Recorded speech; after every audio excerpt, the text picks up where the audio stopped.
Wood smoking on my dragons, divine, righteous, almighty, great, overachieving, never slacking.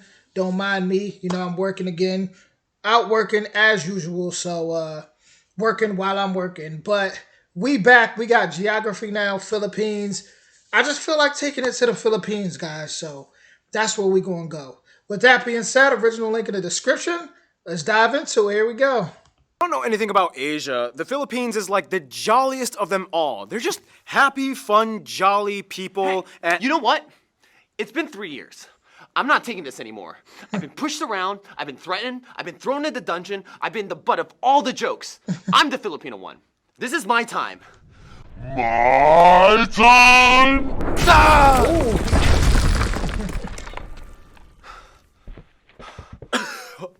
Welcome to the Philippines. My turn. okay. Okay. It's time to learn geography. Hey everyone, I'm Ken, and as you know, I'm half Filipino. Years ago, I was looking for a job and I saw this ad asking for a motion graphics animator on Craigslist. Paul and I literally met up at a Jollibee for my interview. He said I was his top 3 candidates. In reality, there were only 3 candidates that applied, so technically I didn't lie, but yeah, the other 2 people kind of sucked, so yeah. Oh, and back then, I had this weird mustache and Paul's hair was basically this thing. Ken and I have been talking for a long time, and we agreed Ken definitely has to be in this episode. You've come so far from that Craigslist Jollibee interview, you've earned this. Thanks. Handa na? Magsimula. The Philippines is an interesting country because there's sort of a dichotomy between labels. If you ask a Filipino if they consider themselves Asian or Pacific Islanders, you might get contrasting answers. What do you consider yourself, Ken? I always thought Pacific Islanders sounded kind of cool, so I usually stuck with that. So first of all, The Philippines is a tropical archipelago of over 7,000 islands. I've actually always wondered what Pacific Islander was in school when I'd see that to check off. So I just learned something. About 2,000 of which are inhabited, and it is the largest island nation without any land borders or shared island territory with another nation. the country is located in Southeast Asia, straddling the Philippine Sea in the north, the South China Sea in the west, and the Sulu and Celebes Sea in the south. Just a skip away lies the island of Borneo, which is split amongst 3 nations. At the Borneo. closest point only about 22 miles or 40 kilometers away from the nearest island that belongs to the Philippines. I have heard of Borneo. Actually, dragons. You have something called the dragon goddess of Borneo that I know a tribe was they revered in Borneo. That I do know. So yeah. In general, many people will refer to one of the 3 main island cluster regions that people are a part of. There are Luzon in the north, where you can find the capital Manila and where the half of the population lives, Visaya in the center, and Mindanao in the south. Otherwise, the nation is made up of 17 regions, one of which is autonomous, the Bangsamoro Autonomous Region of Muslim Mindanao. This place has a high level of self-rule and autonomy appointed by the government. We'll explain more about this later. If you want to be absolutely technical, Quezon City, a bit north of Manila, is the largest city in the Philippines. However, the surrounding 16 towns and cities by Manila are called Manila Metro, or the National Capital Region, and they basically act as one unit. Otherwise, the largest city outside of the NCR are Davao City in Mindanao and Cebu in the Visayas. Manila has the largest and busiest airport, Ninoy Aquino International Airport, which is basically the hub that services the entire NCR. They also have the busiest shipping port at the Port of Manila. Otherwise, the second largest airport is Cebu Mactan International, and rounding out for third place is Davao City Francisco Bangoy International. In terms of land transport, though, the Philippines is well connected amongst the islands. In fact, the longest highway is the Pan-Philippine Highway that stretches about 3,500 kilometers across the country and connects Luzon, Samar, Liet, and Mindanao with underground tunnels connecting them. Finally, the long. Philippines has only 2 territorial disputes. The state of Sabah in Malaysia on North Borneo. The territory once had been part of the Sultanate of Sulu, a Muslim state that existed the 15th century to the 20th century, and that's a whole other story. As for the others dispute, as we mentioned quite a few times already, this whole area known as the Spratly Islands is a complete mess. If you don't know anything about this place, it basically goes like this. Yeah, it's pretty crazy. This is the map showing what everyone claims in the area. This big one right here is China's. Yeah, they just kind of pretty much went for all of it. This has even led to a few skirmishes between nations that have built patrol stations on the islands, and when they spot a ship that gets too close, things can get kind of ugly. It's kind of like this. Hey, what are you doing? This is my area. I'm just doing some fishing and research here, you know? Why do you have a shovel then? Are you building something? Or? Well, technically there's no land protruding from this reef, so there's no land claim. So you're just gonna build your own land. For research. Anyway, here are some notable spots of interest. Fort Santiago, Magellan's Cross, San Agustin Church, Sagada Hanging Coffins, Agullado What? Shrine, Cebu's Philippine Tower. Hold on, them hanging coffins look like what? That's crazy. I would love to visit the hanging coffins. Like what? Temple, Shrine of Mama Mary in Tagaytay, the Lapu-Lapu Shrine, Luneta Park, MacArthur Landing Site, Bunawi Rice Terraces. Malacanang Palace, Vigan has many historical and colonial buildings, the various national museums of history and arts, tons of amusement parks, and that's not even including all the natural wonders of the Philippines. They have an underground river, the most amazing, beautiful beaches in the universe. hills that look like lumps of chocolate. And there's an island in a lake, in an island, in a lake, in an island. I'm sure Willy Wonka would love that them hills that look like chocolate. That's amazing. We should hang out sometime. Yeah, when you have 7,000 tropical islands on a volcanic archipelago, chances are things can get pretty crazy landscape-wise. Which brings us to... Hi. Hey. I ain't gonna lie. They got some nice islands though. What?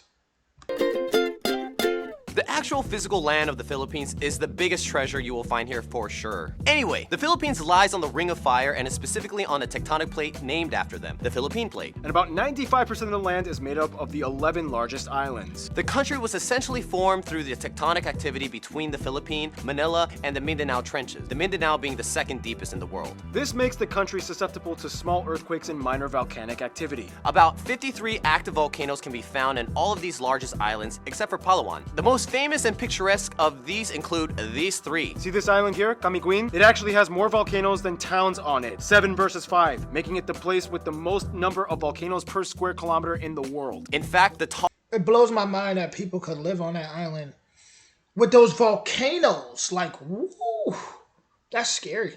tallest peak in the Philippines is a potentially active volcano, Mount Apo, located in the South Mindanao area. The country has numerous mountain ranges and highlands that dip into the fertile valleys, the largest range being the Cordillera Range in the North Luzon area, hooking into the Sierra Madre Range on the east side, which feeds the longest river of the country, the Cagayan, that flows into the Cagayan Valley. This valley, along with the Central Luzon Valley, are the largest arable croplands and produce nearly all of the rice in the Philippines. The Visayas are known for growing the most sugarcane, whereas Mindanao specializes heavy in coconut and fruit production. Back in Luzon, though, you can find the largest lake in the country, Lake Laguna Dabay, which is actually in the caldera of a dormant volcano. The lake has a weird detached island called Talim and is actually drained by the Pasig River that flows through the capital, Manila. And finally, the country is the heart of typhoon territory. They can come at almost any time of the year. The nation will experience on average about 20 of the turbulent storms annually, which often flood to their many river systems. But yeah, if anything, Filipinos are the most cyclone-adapted people on Earth. They're used to it. The water has always been kind of their thing. Swimming, sailing, fishing. Just not exactly quite diving into it. I wonder, is Philippines, I think that's where that tribe is, that where they can dive in the water for like super long and go really deep. Pretty sure that's in the Philippines. Otherwise, the Philippines is one of the 17 mega diverse nations on Earth. They actually have the largest level of marine biodiversity in the world within their waters and the highest rate of animal discovery on the planet, with 16 new mammal species that were discovered in the past decade alone. They have everything from The longest snake in the world, the reticulated python. the largest fish in the world, whale sharks, Hold up, y'all talking to a snake guy. Shout out to reticulated pythons. I actually want a super dwarf reticulated python. You got reticulated pythons, which are the ones that grow up to about 20 feet. Then you got the dwarfs, which I think those go to about like some 16 feet, something like that. Then you got the super dwarfs. I wanted a super dwarf one. I still do. They're awesome. 7 of the 8 known species of giant clam are found in the Philippines. the world's smallest hoofed animal, the Philippine mouse deer. And their national bird is the largest eagle in the world. Economically speaking, the Philippines is considered a newly industrialized nation. It is transitioning out of becoming an agricultural-based system to a service and manufacturing-based one. They have like 3 of the top 10 largest malls on Earth. Ooh, just you wait. I'm taking the top spot soon. They're one of the fastest growing economies in Asia, and as the 34th largest economy in the world, their GDP purchasing power parity popularity has surpassed the $2 trillion mark. Basically, the Philippines is definitely becoming a key power player in the world stage. It's like, We're so rich! Wealth and prosperity. someday. For what it's worth though, mining, fishing, and agriculture are strong industries as well. They are currently the world's largest nickel and abaca or Manila hemp producers, and the second largest coconut producer after Indonesia. Tourism, though, is another important industry, taking up about 8% of their GDP, employing over 3 million people. And now, food! Now in the Philippines, every region has their own specialty and culinary strange. Yeah, every dish looks like a fairy exploded. Lots of dishes you could eat kumakain kamay, or eat with your hands. Yeah, pretty much everything has rice, and then you're gonna get a lot of grease and salt and vinegar and a lot of like, I don't care if that looks like it goes there or not, I'm still gonna eat it anyway. Right, Ken? Yeah, that's Filipino food. Yeah. There's really no official national dish, but three meals that are well known for are adobo, lumpia, and sinigang. And in the non-Muslim parts, lechon. The lechon is. I reacted to somebody eating lechon. I don't know how to feel about that. I don't know. Is a huge deal. There are also dishes like Tagalog steak, tinola, pansit luglug, kare-kare, sigsig, tapsilog, balut, kinilaw. and my favorite Filipino dish, palabok. Just put some nice little lemon juice on it. I actually got this at Jollibee. If you don't know what Jollibee is, it's like the most popular fast food chain in the Philippines. It's like if McDonald's and KFC adopted a Filipino baby, and they even added spaghetti to their menu for some reason. Otherwise, Filipinos are dessert experts. They love their ube everything, ube ice cream, ube bread, ube pie, ube cakes. That ube look good. I think it's something about purple's my favorite color, so something about that purple is doing something to me. Oh, they also have like sapin, and cassava cakes. Those are the best desserts in my opinion. They also have halo-halo, leche flan, turon, bukok pandan, and puto. What you call me? If you're either Latin American or Spanish, you may notice some of those foods are also found in Latin cuisines, and there's a reason for that. Yeah, we'll explain that in... I want to try some of that good old purple dessert.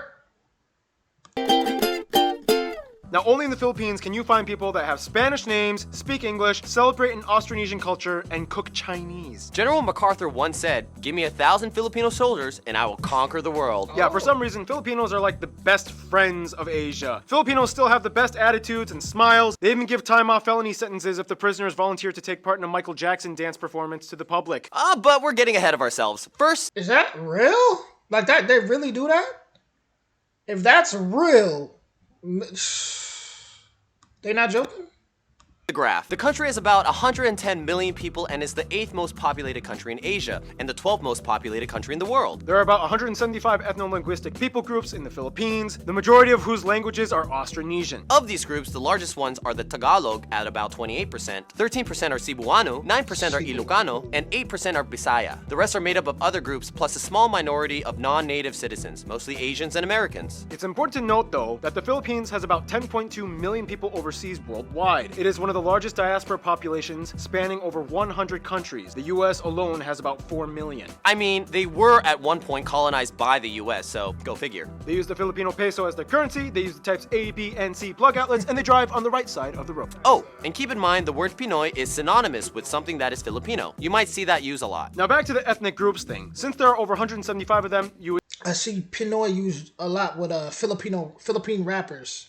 would think, how do they all communicate? Well, the Philippines has two official languages. English, which makes them the 5th most English-speaking nation on earth, and Filipino, which is the standardized version of Tagalog. The Philippine Tagalog language spoken today is a very different from pure Tagalog. It actually has about 14% Spanish, 10% Malay, and 7% English mixed into it with a slew of other borrowed loanwords. You can see the influence in words like pintalador, guapo, zapatos, and pamilya. Often, Filipinos will substitute an F with a P, Or a V with a B. or a V with a B. Yeah, same with Koreans, actually. Yeah. High five with minimal consonants. Yay! Oh, and fun fact, Ken taught me this. In Tagalog, you can actually say an entire conversation just using the syllable ba. For example, Ba, baba, baba, baba, ba, baba, ba, Baba? ba, ba, baba, ba, ba, ba, baba, ba, ba, ba, ba, ba. baba, ba. Well, that was fun. Otherwise, in the Visayas and Ba. Mindanao area, Ba. Cebuano is a common language, as well as the other regional tongues like Waray and Daboeno. They even have the only Spanish-based Creole in Asia, Chavacano, located in Zamboanga City. Now, the Philippines is unique in that over a past few centuries, they've gone through 3 periods that shaped their identity. Before European intervention, the Philippines has had a multitude of early civilizations that built kingdoms and dynasties like the Tondo, the Namayan, the Pangasinan, and the Sulu Sultanate. Many of these kingdoms had their own indigenous writing systems such as the Babayan, Buhid, Eskayan, and Kulitan. Genetic I love hearing about the kingdoms and the indigenous culture. Like that is amazing to me. I love it. Filipinos are classified as belonging to the broader Austronesian people group, with their closest cousins being the Micronesians, like the Mariana Islanders, Guam, and Palau. Although over the years, many people have mixed, and today it is speculated that somewhere around 1/5 or more of the population may have some kind of Chinese ancestry. After the Spanish came in, they adopted many of the customs, traditions, and cultural traits which have Spanish roots. Their own country is named after Spanish King Philip. The biggest trait, though, would be the fact that they are predominantly Catholic, at about 81% of the population adhering to the faith. The rest are mostly Protestant, with a small Muslim minority in the South Mindanao area. The Philippines is the largest Christian nation in Asia, 5th largest Christian nation on Earth, and 3rd largest Catholic nation after Brazil and Mexico. They have so many holidays and festivals devoted to Catholic themes, like All Saints Day, Holy Week, and Easter, and of course, the largest one, Christmas. The Philippines has the longest Christmas season out of anywhere else on So with Easter coming up, it's probably about to be super hectic and festive in the Philippines. Earth. Okay, so now we're just gonna rapid fire a list of 12 fun cultural facts for the Philippines. Filipinos have a ton of superstitions. For example, whistling at night will turn you into a werewolf. For formal occasions, you may see Filipinos wearing traditional barongs for men and Maria Clara or mestiza dresses for women. There are many other traditional costumes and customs for the other 170 ethnic groups. Too many to cover, but it goes everywhere from feathers, coconut fibers, hair dresses, tribal tattoos, and so on. Speaking of which, the Philippines dominates major international beauty pageants with a grand total of 15 victories at the Miss Universe, Miss World, Miss International, and Miss Earth competitions. Basketball and boxing are the most popular sport by far. They have the oldest basketball league in Asia and the second oldest in the world after the United States. And come on, we all know Pacquiao. The Philippines is the leading Pacquiao. nation to train and export Pacquiao ain't nothing to play with, even at his age now. nurses abroad. It's been said at one point, every Filipino has their should I just drop everything and become a nurse moment in their life crisis. That's a fact. I've had those. And the word balikbayan means returner or returning family. It is used when someone comes back from expat work abroad. You might hear the honorific title of po or opo for elders, and a lot of people often raise the backs of the hands of their elders to their forehead as a sign of respect and say bless. I In like the Philippines, you have your name and you have your Pinoy nickname, and they get really weird and creative. Pepsi, Bing Bong, Jelly Boy, Pinky, Bum Bum, and Earl. Every Filipino on every island in every region can tell you Filipinos are obsessed with karaoke. The first karaoke machine was actually patented by a Filipino, Roberto del Rosario, even though I've some heard. Japanese dude invented it, but he patented it. Obviously, that means music is a big deal in the Philippines. Besides taking modern cues from American pop, they also have traditional styles. Instruments include things like gudyapi, kilitang, gimbal, kubing, and tongali. In addition, there are many different styles of dance, but the most famous one considered the national dance is tinikling, a dance done between two Tinikling. pairs of perpendicular bamboo poles that are clapped together as percussion tools, and the dancers must weave their feet in and out in the spaces before getting hit or tripped. That actually looks really fun. I want to try tinikling. Tinikling. Yeah, I want to try that. For sure. Now, on a bit of a more objective note, we do have to talk about some of the controversies. The Philippines is beautiful, but if you've been keeping up with current events, they do have their fair share of issues that have made headlines. We don't sugarcoat everything here. Human trafficking, whether in the sex industry, slavery, or organ smuggling, has been a problem in certain areas. And even though anti-trafficking acts have been passed by the government, enforcement has not always been on par. The drug trade has also been a major inconvenience for decades, affecting millions of people in the country. This has led to the new controversial laws instituted by President Duarte, which encouraged the public to seek bounty in exchange for hunting down drug pushers. Many have died in the process. And finally, you have the Moro conflict, an insurgency in the predominantly Muslim Mindanao region, which sought to take parts of eastern Malaysia and break away through conflict. The fight has been going on for nearly half a century, and now it's just ending at the turn of the 21st century. Kind of. For what it's worth, though, in the Philippines, everyone is family at the end. You don't have to be related to anyone to call someone ate or kuya. There's even a word, bayanihan, which means something like helping one another through community spirit without expecting anything in return. In any case, we gotta finish off this segment with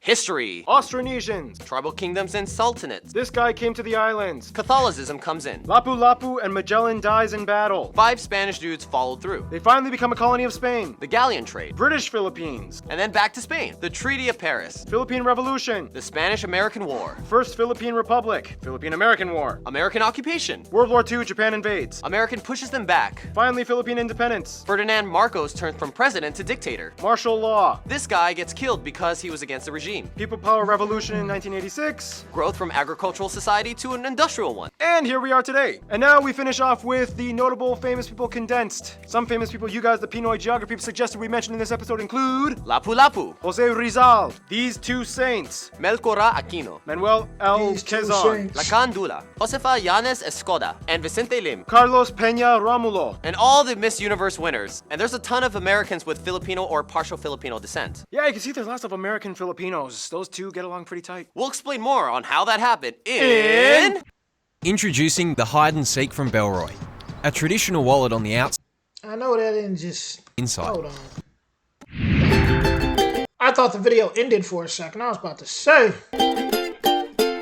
Because of the long history in the Philippines being colonized by two major Western powerhouses, it would make sense that it would have ties with the outside world in many different ways. For friends, the Philippines is generally close with all the ASEAN nations and does great business with them, particularly Indonesia and Malaysia, their closest neighbors. The Marshall Islands, Palau, and the federal states of Micronesia are all cousin countries, many of which have Filipino migrants in them, and they all share the same history of being former US territories and US influenced states. Of course, Spain will always be in the back of their minds as the former colonizer that they gained much influence from. Although Filipinos are not considered Latino, the Spanish and many Latin Americans kind of see them as like the adopted Asians that totally fit in their family. It's like, come on, you're Catholic, you eat flan, every fifth word you speak is Spanish, you're basically one of us. Interestingly enough, the can see- relationship with Mexico has historically been always strong. The Philippines was ruled under a Mexico-based viceroyalty of New Spain. The Manila galleons were Spanish trading ships, which for 2.5 centuries linked the Philippines with Mexico across the Pacific Ocean, making 1 or 2 round-trip voyages per year between the ports of Acapulco and Manila. And Mexican traditions were brought in like the Day of the Dead and Champorado. When it comes to their best friends, however, most Filipinos would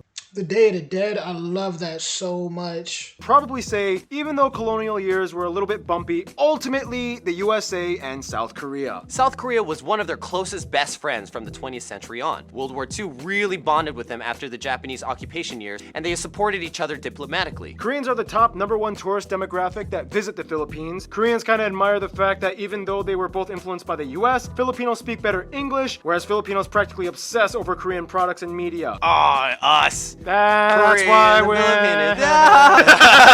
For the USA, ties were close ever since they became their colony in 1898. The US also had the largest number of overseas Filipinos at over 4 million, most of whom live on the West Coast states like Hawaii and California. They are one of the oldest Asian partners of the US. They have a mutual defense treaty, and they are the largest export partner and second largest import after China. American pop culture dominates much of the youth influence. Hollywood studios love filming there, and Gallup polls have shown that the USA is favored on average by over 90% of the people asked, making it one of the most pro-American countries on the planet. And Ken, you take the conclusion. In conclusion, if you enter a room full of Asians, you definitely know who the Filipinos are. While everyone's so uptight, we're the ones singing karaoke and somersaulting. You could just feel the energy of a Filipino. There's a touch of Latin flavor with American pop undertones. But in the end, no matter what island, you're immediately considered part of the Pinoy family. Ken, you're one of my best friends. I love you, man. I'm so proud of you. Thanks. Stay tuned.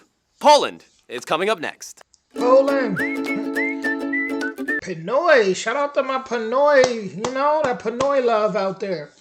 I learned a lot. It was a lot in that video, but really one thing that stuck out was when they talked about all the trafficking. I'm not surprised because, you know, anywhere where it's like a really big tourist spot, you're pretty much going to have that. So that didn't surprise me too much, but that was still pretty crazy to hear though. But as far as just the culture is, there's so much, those islands. I'm still stuck on Chocolate Island. It really would have been awesome for the people who shot Willy Wonka, the newer version, to go to Chocolate Island, and they definitely should have found a way to put that in there and got some scenes in there. That would have been pretty cool. I'm not even gonna lie. Maybe put some Oompa Loompas around there.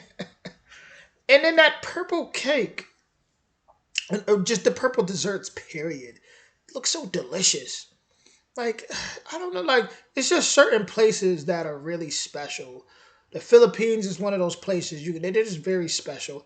When they spoke about the karaoke, I already knew about that just from other videos, other reactions, and man, can they sing.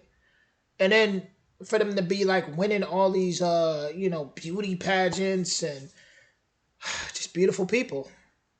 But with that being said, that was Geography Now, Philippines. Let me know what y'all think in the comments. Original link coming. I was about to say original link coming soon, like it's a movie premiere or something, or a movie trailer.